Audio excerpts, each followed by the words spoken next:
ಅಕ್ರಮ ಬಾಂಗ್ಲಾದೇಶಿಗಳ ವಿರುದ್ಧ ರಿಪಬ್ಲಿಕ್ ಕನ್ನಡ ಅಕ್ಷರಶಃ ಸಮರ ಸಾರಿದೆ.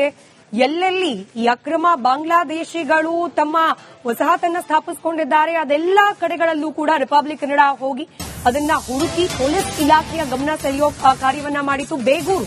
ಬೇಗೂರಿನಲ್ಲೂ ಕೂಡ ರಿಪಬ್ಲಿಕ್ ಕನ್ನಡ ಯಾವ ರೀತಿಯಾಗಿ ನೂರಾರು ಸಂಖ್ಯೆಯಲ್ಲಿ ಅಕ್ರಮವಾಗಿ ಬಂದು ಬಾಂಗ್ಲಾದೇಶಿಗರು ನೆಲೆಸಿದ್ದಾರೆ ಅನ್ನೋದರ ವಿಸ್ತೃತ ವರದಿಯನ್ನ ಪ್ರಸಾರ ಮಾಡಿತು. ಕೇವಲ ನೆಲೆಸಿರೋದು ಮಾತ್ರವಲ್ಲ, ಅಕ್ರಮವಾಗಿ ಗ್ಯಾಸ್ ಸಿಲಿಂಡರ್ ರೀಫಿಲಿಂಗ್ ನಡೀತಾ ಇದ್ದ ಬಗ್ಗೆ ಕೂಡ ರಿಪಬ್ಲಿಕ್ ಕನ್ನಡ ವರದಿ ಪ್ರಸಾರ ಮಾಡಿತ್ತು. ಅದಾಗಿ ಕೆಲವೇ ದಿನಗಳ ನಂತರದಲ್ಲಿ ಅಲ್ಲೊಂದು ಅಗ್ನಿ ಅವಘಡ ನಡೆದಿದ್ದನ್ನ ಕೂಡ ನಾವಿಲ್ಲಿ ಗಮನಿಸಬಹುದು. ಬೇಗೂರಿನಲ್ಲಿ ಬಾಂಗ್ಲಾದೇಶಿಗರು ನೆಲೆಸಿದ್ದ ಶೆಡ್ಗಳು ಬೆಂಕಿಗೆ ಆಹುತಿಯಾಗಿತ್ತು. ಈ ಬಗ್ಗೆ ಇದೀಗ ಅನುಮಾನ ಹುಟ್ಟುಕೊಳ್ತಾ ಇದೆ. ಶೆಡ್ಗಳಿಗೆ ತಾವೇ ಬೆಂಕಿ ಇಟ್ಟು ಓಡಿದ್ರ ನುಸುಳುಕೋರರು. ಬೇಗೂರು ಬೆಂಕಿ ದುರಂತಕ್ಕೆ ಹಾಗಾದ್ರೆ ಕಾರಣವಾಯ್ತಾ ಹೀಲಿಯಂ? ರಿಪಬ್ಲಿಕ್ ಕನ್ನಡದಲ್ಲಿ ಈ ಬಗ್ಗೆ ಮತ್ತಷ್ಟು ಮಾಹಿತಿ ಉಳ್ಳ ಸುದ್ದಿ ಲಭ್ಯವಾಗಿದೆ.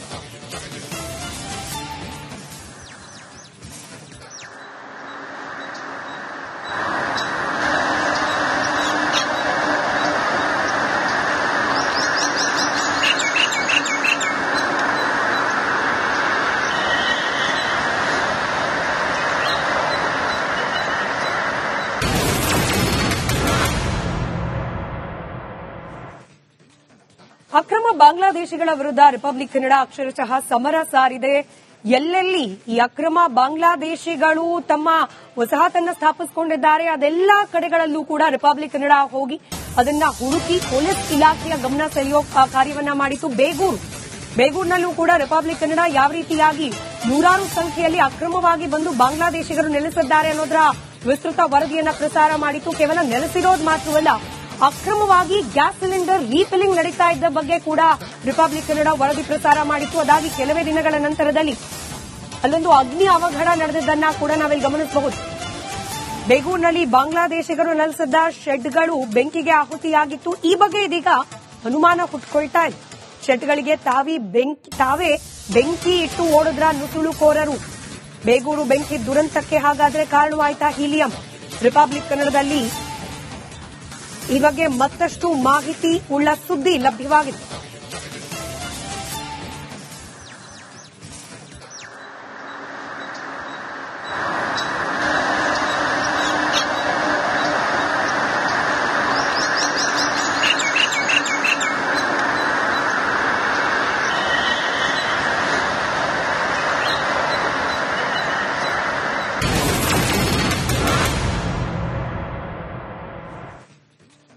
ಅಕ್ರಮ ಬಾಂಗ್ಲಾದೇಶಿಗಳ ವಿರುದ್ಧ ರಿಪಬ್ಲಿಕ್ ಕನ್ನಡ ಅಕ್ಷರಶಃ ಸಮರ ಸಾರಿದೆ. ಎಲ್ಲೆಲ್ಲಿ ಈ ಅಕ್ರಮ ಬಾಂಗ್ಲಾದೇಶಿಗಳು ತಮ್ಮ ವಸಾಹತನ್ನ ಸ್ಥಾಪಿಸಿಕೊಂಡಿದ್ದಾರೆ ಅದೆಲ್ಲಾ ಕಡೆಗಳಲ್ಲೂ ಕೂಡ ರಿಪಬ್ಲಿಕ್ ಕನ್ನಡ ಹೋಗಿ ಅದನ್ನ ಹುಡುಕಿ ಪೊಲೀಸ್ ಇಲಾಖೆಯ ಗಮನ ಸೆಳೆಯೋ ಕಾರ್ಯವನ್ನ ಮಾಡಿತು. ಬೇಗೂರಿನಲ್ಲೂ ಕೂಡ ರಿಪಬ್ಲಿಕ್ ಕನ್ನಡ ಯಾವ ರೀತಿಯಾಗಿ ನೂರಾರು ಸಂಖ್ಯೆಯಲ್ಲಿ ಅಕ್ರಮವಾಗಿ ಬಂದು ಬಾಂಗ್ಲಾದೇಶಿಗರು ನೆಲೆಸಿದ್ದಾರೆ ಅನ್ನೋದರ ವಿಸ್ತೃತ ವರದಿಯನ್ನ ಪ್ರಸಾರ ಮಾಡಿತು. ಕೇವಲ ನೆಲೆಸಿರೋದು ಮಾತ್ರವಲ್ಲ, ಅಕ್ರಮವಾಗಿ ಗ್ಯಾಸ್ ಸಿಲಿಂಡರ್ ರೀಫಿಲಿಂಗ್ ನಡೀತಾ ಇದ್ದ ಬಗ್ಗೆ ಕೂಡ ರಿಪಬ್ಲಿಕ್ ಕನ್ನಡ ವರದಿ ಪ್ರಸಾರ ಮಾಡಿತ್ತು. ಅದಾಗಿ ಕೆಲವೇ ದಿನಗಳ ನಂತರದಲ್ಲಿ ಅಲ್ಲೊಂದು ಅಗ್ನಿ ಅವಘಡ ನಡೆದಿದ್ದನ್ನ ಕೂಡ ನಾವಿಲ್ಲಿ ಗಮನಿಸಬಹುದು. ಬೇಗೂರಿನಲ್ಲಿ ಬಾಂಗ್ಲಾದೇಶಿಗರು ನೆಲೆಸಿದ್ದ ಶೆಡ್ಗಳು ಬೆಂಕಿಗೆ ಆಹುತಿಯಾಗಿತ್ತು. ಈ ಬಗ್ಗೆ ಇದೀಗ ಅನುಮಾನ ಹುಟ್ಟುಕೊಳ್ತಾ ಇದೆ. ಶೆಡ್ಗಳಿಗೆ ತಾವೇ ಬೆಂಕಿ ಇಟ್ಟು ಓಡಿದ್ರ ನುಸುಳುಕೋರರು. ಬೇಗೂರು ಬೆಂಕಿ ದುರಂತಕ್ಕೆ ಹಾಗಾದ್ರೆ ಕಾರಣವಾಯ್ತಾ ಹೀಲಿಯಂ? ರಿಪಬ್ಲಿಕ್ ಕನ್ನಡದಲ್ಲಿ ಈ ಬಗ್ಗೆ ಮತ್ತಷ್ಟು ಮಾಹಿತಿ ಉಳ್ಳ ಸುದ್ದಿ ಲಭ್ಯವಾಗಿದೆ.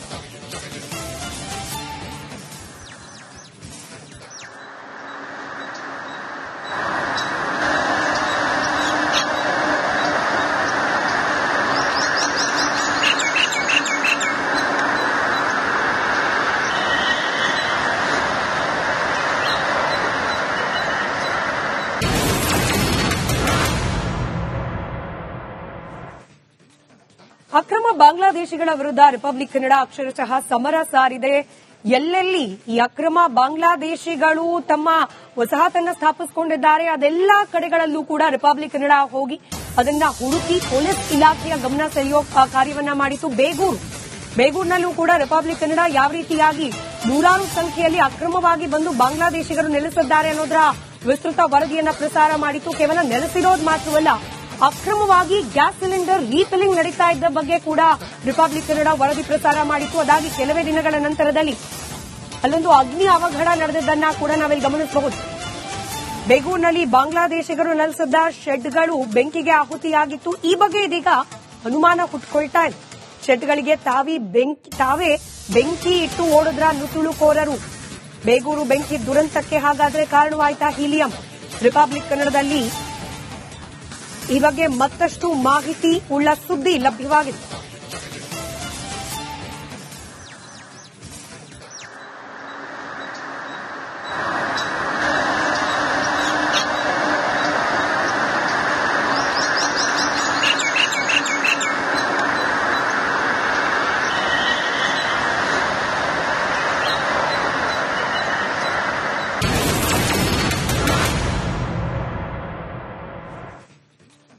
ಅಕ್ರಮ ಬಾಂಗ್ಲಾದೇಶಿಗಳ ವಿರುದ್ಧ ರಿಪಬ್ಲಿಕ್ ಕನ್ನಡ ಅಕ್ಷರಶಃ ಸಮರ ಸಾರಿದೆ.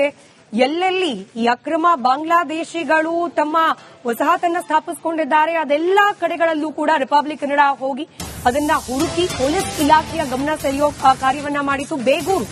ಬೇಗೂರಿನಲ್ಲೂ ಕೂಡ ರಿಪಬ್ಲಿಕ್ ಕನ್ನಡ ಯಾವ ರೀತಿಯಾಗಿ ನೂರಾರು ಸಂಖ್ಯೆಯಲ್ಲಿ ಅಕ್ರಮವಾಗಿ ಬಂದು ಬಾಂಗ್ಲಾದೇಶಿಗರು ನೆಲೆಸಿದ್ದಾರೆ ಅನ್ನೋದರ ವಿಸ್ತೃತ ವರದಿಯನ್ನ ಪ್ರಸಾರ ಮಾಡಿತು. ಕೇವಲ ನೆಲೆಸಿರೋದು ಮಾತ್ರವಲ್ಲ, ಅಕ್ರಮವಾಗಿ ಗ್ಯಾಸ್ ಸಿಲಿಂಡರ್ ರೀಫಿಲಿಂಗ್ ನಡೀತಾ ಇದ್ದ ಬಗ್ಗೆ ಕೂಡ ರಿಪಬ್ಲಿಕ್ ಕನ್ನಡ ವರದಿ ಪ್ರಸಾರ ಮಾಡಿತ್ತು. ಅದಾಗಿ ಕೆಲವೇ ದಿನಗಳ ನಂತರದಲ್ಲಿ ಅಲ್ಲೊಂದು ಅಗ್ನಿ ಅವಘಡ ನಡೆದಿದ್ದನ್ನ ಕೂಡ ನಾವಿಲ್ಲಿ ಗಮನಿಸಬಹುದು. ಬೇಗೂರಿನಲ್ಲಿ ಬಾಂಗ್ಲಾದೇಶಿಗರು ನೆಲೆಸಿದ್ದ ಶೆಡ್ಗಳು ಬೆಂಕಿಗೆ ಆಹುತಿಯಾಗಿತ್ತು. ಈ ಬಗ್ಗೆ ಇದೀಗ ಅನುಮಾನ ಹುಟ್ಟುಕೊಳ್ತಾ ಇದೆ. ಶೆಡ್ಗಳಿಗೆ ತಾವೇ ಬೆಂಕಿ ಇಟ್ಟು ಓಡಿದ್ರ ನುಸುಳುಕೋರರು. ಬೇಗೂರು ಬೆಂಕಿ ದುರಂತಕ್ಕೆ ಹಾಗಾದ್ರೆ ಕಾರಣವಾಯ್ತಾ ಹೀಲಿಯಂ? ರಿಪಬ್ಲಿಕ್ ಕನ್ನಡದಲ್ಲಿ ಈ ಬಗ್ಗೆ ಮತ್ತಷ್ಟು ಮಾಹಿತಿ ಉಳ್ಳ ಸುದ್ದಿ ಲಭ್ಯವಾಗಿದೆ.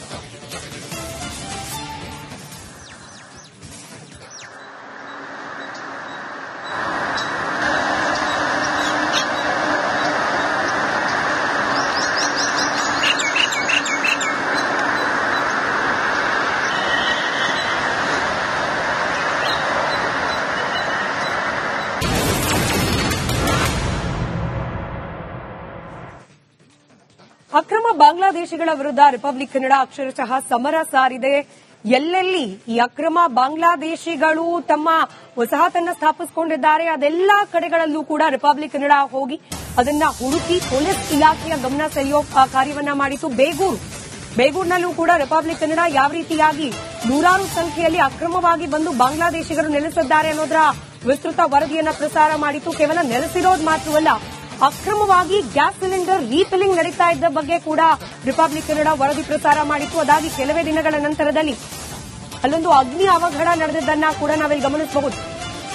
ಬೇಗೂರಿನಲ್ಲಿ ಬಾಂಗ್ಲಾದೇಶಿಗರು ನೆಲೆಸಿದ್ದ ಶೆಡ್ಗಳು ಬೆಂಕಿಗೆ ಆಹುತಿಯಾಗಿತ್ತು. ಈ ಬಗ್ಗೆ ಇದೀಗ ಅನುಮಾನ ಹುಟ್ಟುಕೊಳ್ತಾ ಇದೆ. ಶೆಡ್ಗಳಿಗೆ ತಾವೇ ಬೆಂಕಿ ಇಟ್ಟು ಓಡಿದ್ರ ನುಸುಳುಕೋರರು. ಬೇಗೂರು ಬೆಂಕಿ ದುರಂತಕ್ಕೆ ಹಾಗಾದ್ರೆ ಕಾರಣವಾಯ್ತಾ ಹೀಲಿಯಂ? ರಿಪಬ್ಲಿಕ್ ಕನ್ನಡದಲ್ಲಿ ಈ ಬಗ್ಗೆ ಮತ್ತಷ್ಟು ಮಾಹಿತಿ ಉಳ್ಳ ಸುದ್ದಿ ಲಭ್ಯವಾಗಿದೆ.